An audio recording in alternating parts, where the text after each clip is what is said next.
Welcome friends to another Dune video. Today we draw on the Heir of Caladan where Sar the Swordmaster has been sent by Feyd Rautha in an effort to show his abilities to the Baron, Feyd's abilities that is.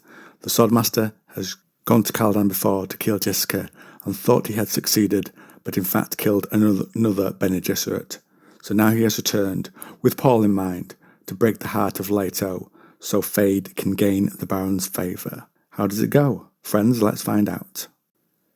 Egan Sar, former Guinness Swordmaster, became an agricultural labourer near Cala City. He had had to leave Guinness behind before completing his training, but had received what he termed enhancements from the Tleilaxu, and on Caladan he worked his way to being able to accompany a special delivery to the castle. In other words, he had gained the trust of those there. Paul and Duncan are in mourning in the wake of an attack on Caladan.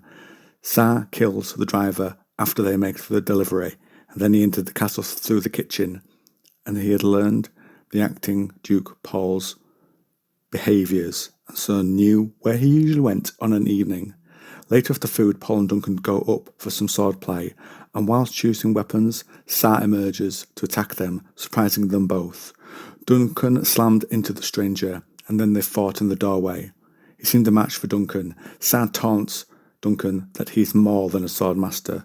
Duncan and Sar make their way to the top of the castle as they fight, so there is more space for them to duel, and though Duncan waves him back, Paul follows to strike if he gets the chance.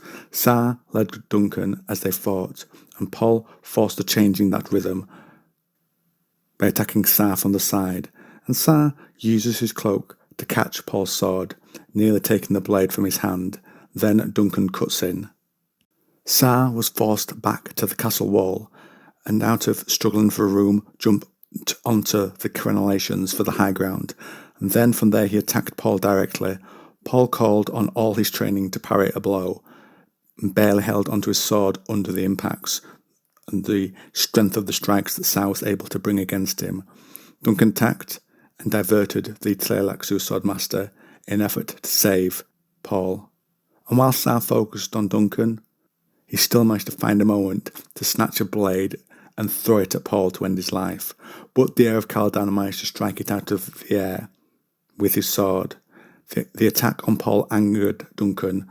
Paul took this chance and struck, and his tip entered the assassin's shoulder. Then the attacker recoiled against the lower wall in surprise and said, "Blood."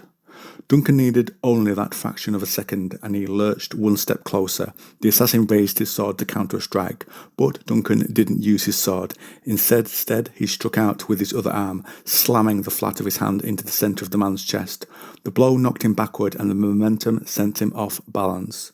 In the space of a heartbeat and an indrawn breath, Sar was over the low wall, falling back into the abyss. Paul caught only a glimpse of his astonished expression as he plunged, shocked, down over the cliff and onto the rocks below. Paul and Duncan both ran to the edge and stared down, but they couldn't see the enemy's body, as the waves hid it. "I thought you would just run him through," Paul said. "A sword isn't the primary weapon, the Swordmaster is. A shove at the right moment proved sufficient. You put yourself in danger. You should have gotten to safety and left him to me." Paul sniffed. "I used everything you taught me, every move and every trick." They stood in the open night, catching their breath, never letting their guard down in case there was another intruder. Finally Duncan clapped him on the shoulder and said, "And you are barely 15. Imagine standing against you as a grown man." And with that we conclude today's video. And friends, I turn things over to you. Did you enjoy it? You've got something to say, something you'd like me to cover perhaps? Drop me a comment down below.